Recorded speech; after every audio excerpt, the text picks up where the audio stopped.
we have planned for today will be some curry chicken, Jamaican style curry chicken, because I'm Jamaican and I don't know how to make it any other way.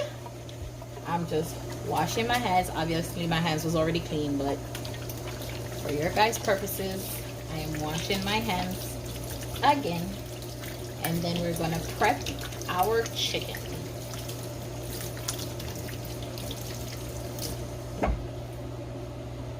Okay, we have our chicken. We're gonna prep and clean our chicken. So I would hope most people already know how to clean their chicken, but I also remember seeing a video where this guy threw dishwashing liquid in his chicken.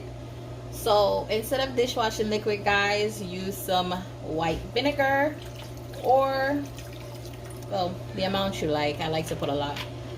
Or you guys can use some lemon juice or lemon itself.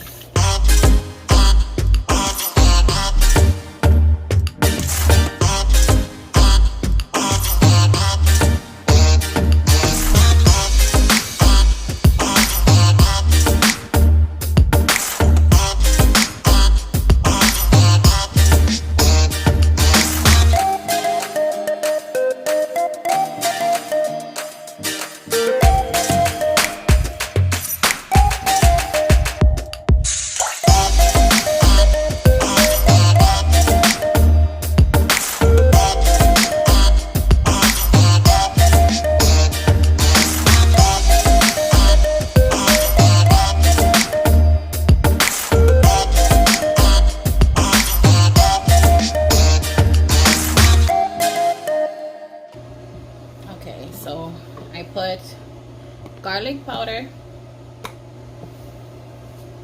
I don't measure, you guys, so I don't have a measurement, so due to your liking. When it comes to this, I use onion powder.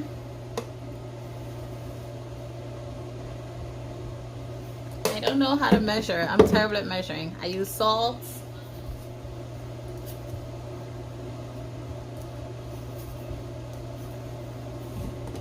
Okay, so I have the hot Jamaican curry powder. So we don't like a lot of pepper in my house, but I do like a little bit of spice with my curry. Not a lot. I am a punk, you guys. I cannot handle pepper. So I don't put a lot of pepper, hence why I use the hot spicy.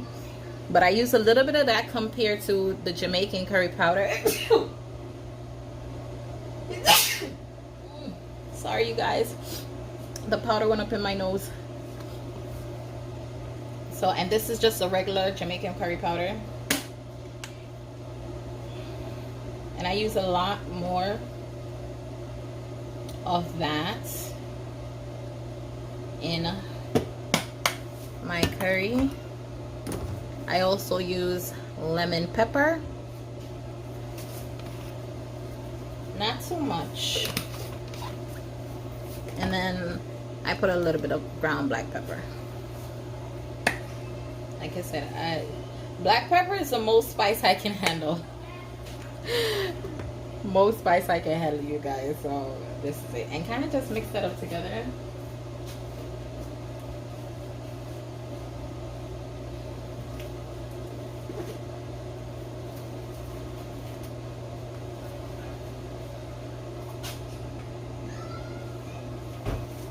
So because I do not want any curry in my fingernails,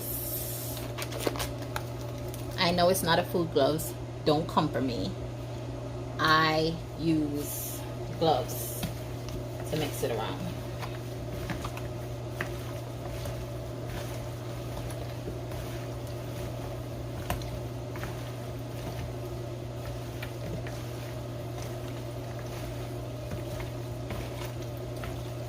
And just make sure like your meat is just well seasoned.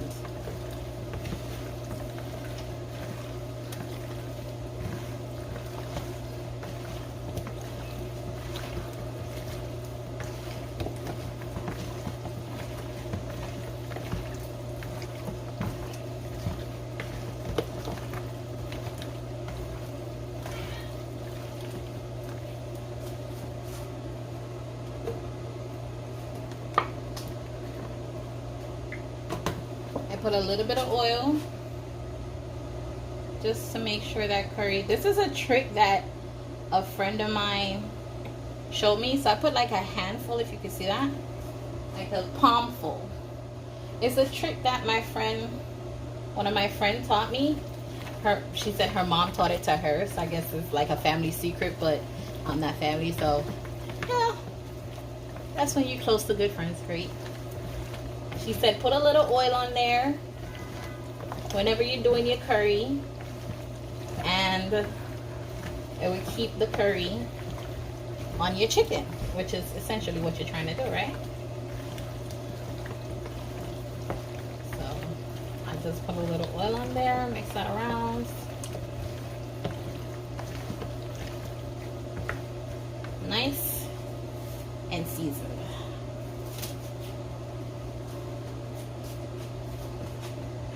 See you guys. So once I'm finished with this, I leave it for, I like to let my food marinate, so I leave it for an hour and a half, depending on what time I want to cook. Me, I'm a later cook, so I'm gonna leave it for like maybe an hour and a half to marinate, and then I'll get back to you with the rest of the video.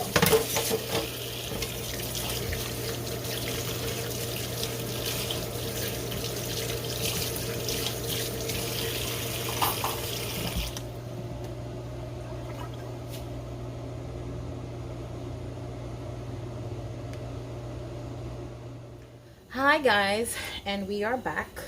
I'm about to go cook the curry chicken now. I had it marinating for a little bit. So I have a little bit of oil in the pot, as you can see. Not very much, just a little bit.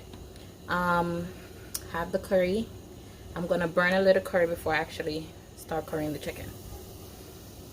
So this is what I mean by burning curry. If you guys don't know what burning curry means, it just means have some oil in the pot, put some curry in the pot, and just let it burn for a little bit before you actually start cooking. I'm Jamaican, so in Jamaica, I cannot speak for every Jamaican. I can only speak for what I was taught growing up. And when you do this to the curry, it will stop from running your stomach, making your stomach hurt. So this is what I was taught when I was growing up. Burn the curry whenever you're cooking the curry, and it will stop the curry from making your stomach hurt. Right? P.S. You need to cook curry out properly, as it will make your stomach hurt. Alright? So that's it. You burn it for just a couple of seconds, not very long. And then you start applying your chicken.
Okay, you guys, so I added all my chicken. The reason why, I hope you guys can hear me, the reason why you add all your chicken when you're currying is because you're not trying to brown your chicken, you're just burning the curry before you actually start cooking it. So you add all your chicken, and before you add any water to your meat, you just let it burn a little bit. Let it cook a little bit. just to burn the curry a little bit before you start cooking it, okay guys?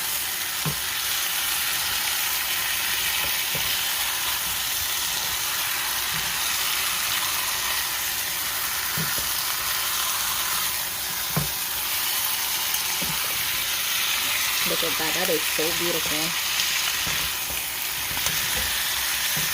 Nice, beautiful curry color.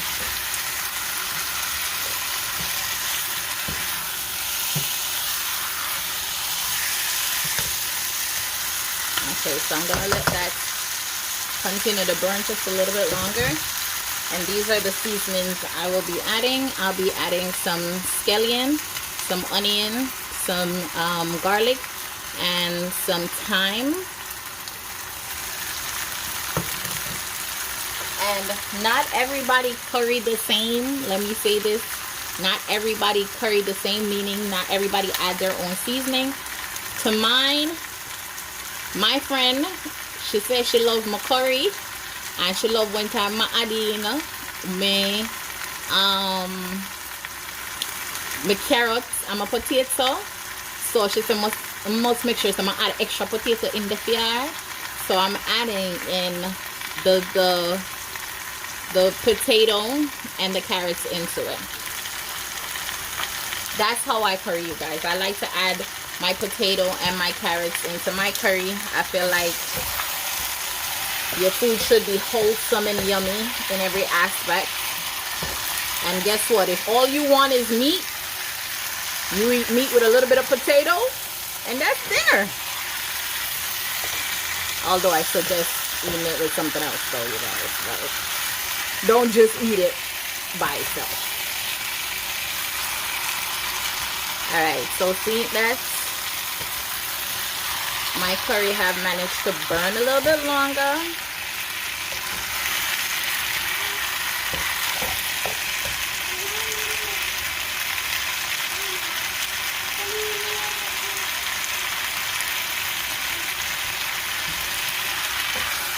Burn a little bit longer.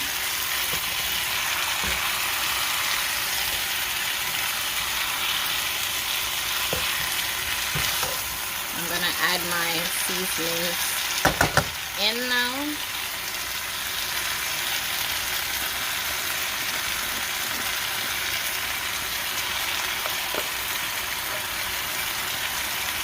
In no particular order, I'm just dumping it all in there.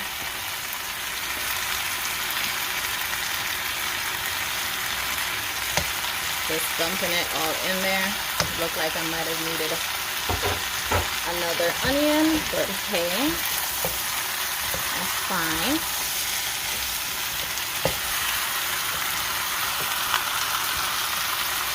And I like to let my seasoning just kind of burn with the meat a little bit before I add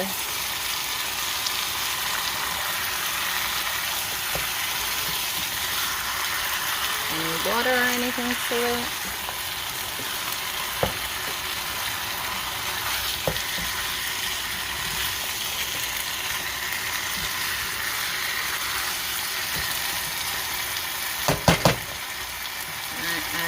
My potato and my carrots.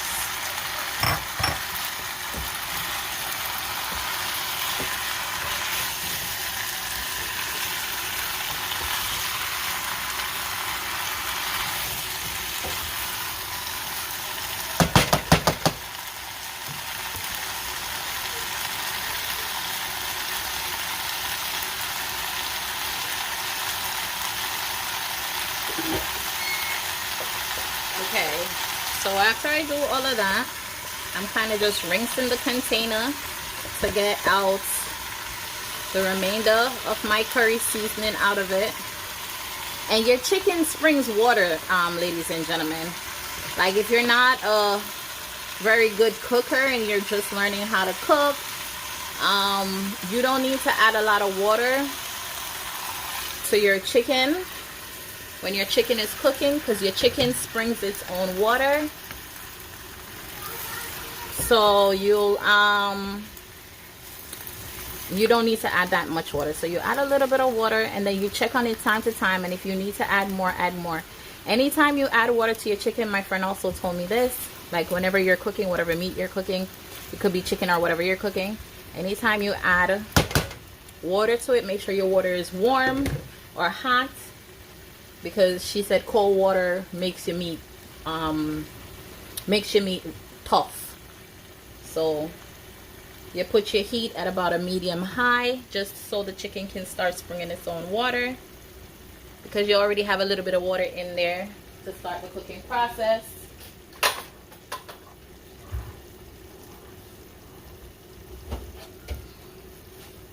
So you cover it and you leave it to cook. Okay, you guys, we are back, and this is the finished product. I had turned up the stove to high to get some of that extra water out, because it has sprouted a lot of water, you guys. Like I told you before, chicken sprouts its own water, and it has sprouted a lot of water. I needed that water to go down and gravy down, and you can see my chicken is falling right off the bone. Looks like dinner is gonna be lush and yummy tonight. So this is the final product of my curry chicken. I also did some food along to go with it. I didn't feel like rice, but you could also eat your curry chicken with rice and any other thing you can find to eat it with. I'm Jamaican, so we do rice or we do ground food. But I know some other people do whatever they like. So this is the end, you guys. Thank you for joining me. Please make sure you like, subscribe, leave a hopeful comment to fill somebody's day, and I'll see you on the next video.